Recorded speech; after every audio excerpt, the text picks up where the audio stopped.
Hey Physique Freaks, how's it going? Scott Tuzana, MetabolicMasterpiece.com. It is Tuesday, July 19th. It is my man, Chief. Where is he? Where are you, dog? There he is. It is his birthday today. He is 5 years old. My daughter's going to be having his best friend over for a play date. She made them some muffins. She's going to got all this whole agenda planned out for him, and she's going to be recording some footage from that, so I'm sure I'll be sharing that with you. Here's a friend who's not happy with Chief at the moment. I'm out for a walk right now with him, obviously. Going to be hitting the gym in about 20 minutes. It is a chest and back focused workout. It is a pump focused workout. Going to be working in some 8 sets of 8, 100 rep sets, straight sets. Really looking forward to this. Gonna have a blast in there today. Gonna get you some footage from that session, as well as every meal that I eat for the day. Now, I stepped on the scale today. I do that, I'd say, a few times a week. It's a tool. It's a tool that provides me with feedback that I can base my decisions on. Do I have to change nutrition? Do I have to increase my activity level a little bit? And I don't allow like one weigh-in to affect my decision making. I really look for trends. And a trend I've been spotting, well, first of all, my weigh-in, I am up to 148.6 pounds. Last Friday, it's Tuesday today, so Friday my weigh-in was 147.2, so I'm up close to 1.5 pounds. Now, I was expecting that, first of all, because Sunday was a refeed day for me. We're out at the beach, I ate right around maintenance level calories, and yesterday we had the Sloppy Joes. I ate quite a bit of lean ground beef.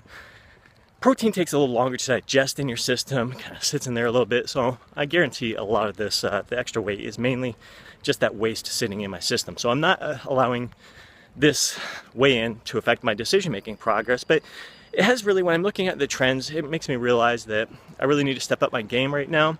Going from lean to ripped really requires a little more attention to detail. I'm going to be a little more meticulous with my tracking, get back to my regular, normal habits of eating very similar meals throughout the day, and just getting my variety at dinner time.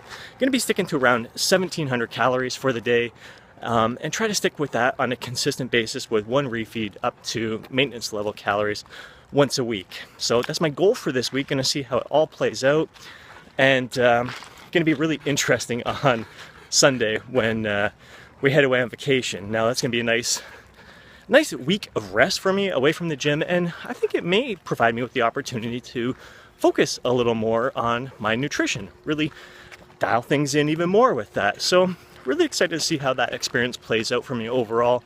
But yeah, right now, lean to ripped, a little more attention to detail for me. Look forward to sharing that kind of footage and experience with you as this week goes on, see how my body responds, see how it responds to that 1,700 calorie mark. Normally I try to get between 1,700 and 2,000, but really want to dial things in right now and really step up my game here, get a little more focus. So let's get the footage from today. I gotta get myself home so I can head out to the gym, get that killer back and chest workout in there. Let's get to her. And we kick things off with one of my favorite chest exercises, the cable chest press. Really love having that back support, can really drive your shoulders back into the bench, really focus on squeezing the upper arms against the pecs. It is just a sick pump. You can try to do something similar if you don't have an apparatus like this by getting into a cable machine that preferably has narrow cable towers, so the distance between the two cable towers is a little bit closer, and just pulling in like an adjustable incline bench or like upright bench into place there. You could do it that way, or even try standing up and see how that feels as well, but there's nothing like driving that back into the bench and really focusing on that intense contraction. So we're doing straight sets there. We hit some 8s of 8s earlier. Now we're doing 100 reps here on the cable flies to finish off the chest. So going fairly light. I think we got 45 pounds here. Really liking the feel. The cables aren't in the full height position there. They're not all the way up to the top, but they're up there and squeezing more downwards, kind of getting a little more extra lower pec activation. Really happy with the striations that I'm seeing in there. We got Paul, time for his turn here. So with 100 rep sets, we're basically selecting a weight that can do about 20 reps on that first initial set, resting for about 5, no more than 10 seconds, do as many more as you can, and keep that going until you hit 100 reps. Here we got Paul near the end, so the struggle is real here. And typically you're going to get about 20, maybe 25 reps at the most on the first set, maybe 15 reps on the second set, maybe a couple sets of 10, and then as you get closer to the end, you're looking at like 5, 6, 7 reps per set as you finish off.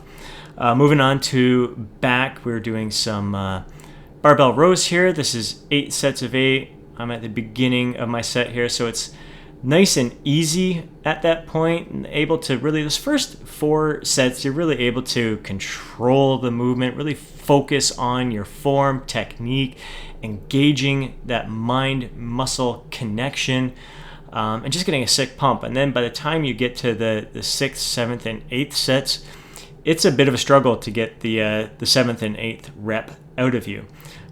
Just really trying to stick with good, solid form. The beauty of this, it's a nice, light, controllable weight. You can really, I prefer to keep my angle a little bit lower. My lower back is nice and strong. I got no low back issues right now. So I try to get as close to parallel to the ground as I possibly can. I see a lot of people are more like a 60, 70 degree angle, and you're going to get a lot more upper back kind of trap work involved in there. So that was 8 sets of 8, and here we're doing some straight sets with a wider neutral grip. Just a nice different feel. We like to throw this in every once in a while. There's so many different grips. Sometimes we'll use 2 separate little handles that would be on the cable fly machines, and we're able to kind of rip them apart a little bit more. Hands come in a little bit closer when you're stretched out, and then you can rip them apart as you're pulling in. And sometimes we just use the standard kind of narrow neutral grip, sometimes an overhand grip. It's all good, just trying to mix it in, just hit some different little fibers in there. Rick looking pretty shredded, even bicep shreds in there. Loving the pump with this, so we were going for like 10 to 12 repetitions, and so this is already after doing the 8 sets of 8 and 64 good reps in there. Look at the details in Rick's shoulders there, all some nice deep cuts, looking lean. He's sitting right around 168 to 170 right now, and that's kind of his happy place. And when he gets lean for a trip, he might drop down to about 164 or 165, so always within striking distance. That's something that him and I have really been trying to stick with for the past few years. Always try to keep it within 5 to 10, well, preferably 5 pounds. Lately, I've been kind of letting it creep up to 10 pounds, and it's much harder to shred up when you have 10 pounds to drop there. So from here on out, I'm really trying to stay within 5 pounds of striking distance for a trip or photo shoot. Contest is a little bit different because you're getting crazy freaking shredded, but I am really happy with how my back is looking there. Lots of details, muscles popping out, got a good pump, shoulders looking, got some deep cuts in there, biceps, brachialis popping out there, so some nice separation that is definitely making me happy. We end up finishing off with some wide grip pull downs, going for 100 reps here. So sick pump, post-workout. Split a shake with my son Shane, so there's some kefir in there, scoops of protein powder, some mixed berries, a lot of blueberries in there, a little bit of mango. Angie made these little dessert balls, so some oats, honey, a few little chocolate chips in there, flaxseed, some other good stuff. I'll have to find out the recipe for these. I popped in about 6 of those, had a little bit of leftover Sloppy Joe mix from the night before, so I had a bit of that shortly afterwards. Dinner, 3 fillets of tilapia, just lightly breaded, so dipped in a little bit of egg, lightly breaded with some Italian bread crumbs and some frozen mixed veggies there. And at this point, Noelle has taken control of the camera, celebrating Chief's birthday here, 5 years old. That's Angie in the background, and Noelle's filming. Usually she puts him through all his agility training here, so just some hockey sticks set up between chairs. getting him to jump over when they're crossed like that, when they're set up, so a little bit harder for him to jump over. He got some good height there. Good little leap he's going to do here just from a standstill. Looks like a little deer pouncing. So Noelle made these delicious little cupcake muffin things for Chief and his best friend Roxy, a female boxer who they get along really, really well. And I'm going to let Noelle do a little narrating here and have some fun with Chief and Roxy.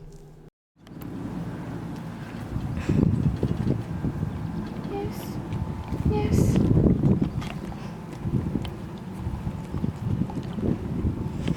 There we go. You finally got it in a hole, Rob. What are you going to do with it now? What are you going to do with it now? Just leave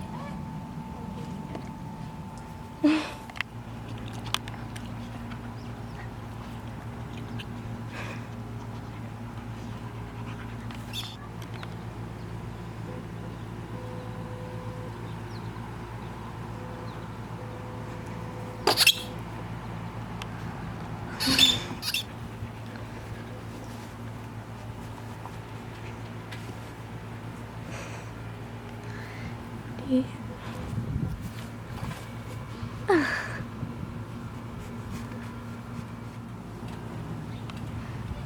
Chief? What?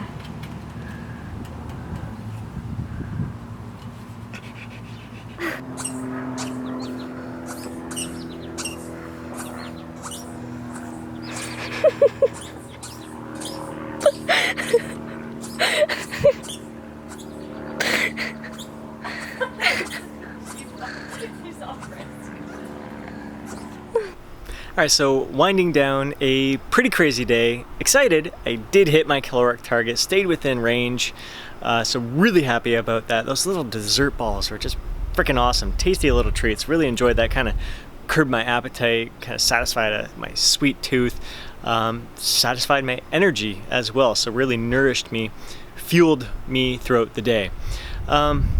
Just a little crazier than normal today, little bit, oh, nice geese flying by overhead.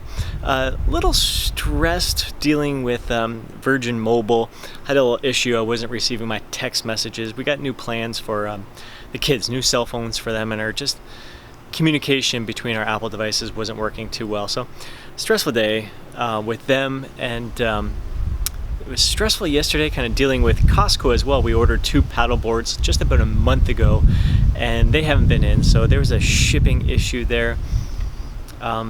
Both yesterday and today, I kind of put my stuff out on Facebook, kind of letting people know the frustration that I was going through. Normally I don't do that. I don't like to dump my garbage out there. I think when you put some of that negativity out there, it just kind of, it breeds more negativity. And really the Costco post wasn't negativity, is more just putting it out there. I kind of was hoping to get a response from Costco Canada, because they weren't responding very well to customer support on the phone. Posted on social media, and boom, they got back to me right away.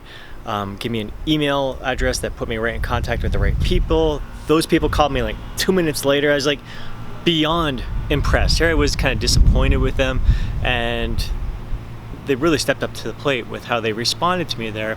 Seems like part of the issue was shipping company. Either way, I don't normally like to put shit like that out there. I usually like to keep things positive, and then wasn't really negative with in regards to Virgin Mobile. It's not even their fault. It's kind of figuring out the Apple products. My kids don't have data, so that was part of the issue with them having their iMessages turned off. Mine were turned on. They weren't getting my texts, and then Virgin Mobile told me to turn off my iMessages, and well, I wasn't receiving messages from other people, so it's just all crazy. My day didn't go as planned because I was missing messages from Virgin Mobile. Told me in order to talk to my kids, I needed to turn iMessage off, and they said that'd be all good. And so I turned it off, but I ended up missing important texts from clients and from Brian. We were supposed to record a podcast today. I'm like, why isn't he getting back to me? It was me having iMessages turned off, and his messages weren't getting through. Either way, day didn't go as planned. I'm well over it. I'm feeling pretty chill right now. Actually, I finished the day with a client who really brightened up my day. We're kind of laughing about all the stuff that's going on. Crazy stuff here, and just just had a great session. She pushed it hard. I was really inspired by the action and the effort that she was putting forth, and just totally changed my perspective on the day. She was all smiley. She was in a great mood, so she put me in a great mood. I think it just really goes to show that your mood can impact everyone else around you as well, which is why I try to stay positive most of the time, even when I'm having these crazy days. Yeah, I'm feeling really good right now, even though it's been nuts. Feeling really good about the nutrition. It was a freaking awesome workout. Really enjoyed that. I'm in my happy place at the moment, which is really, really good. Pretty cool. All right, I could ramble on forever right now, so I'm just gonna call this a day. Again, thanks for sharing this journey with me. Thanks for all the comments, the support, the feedback.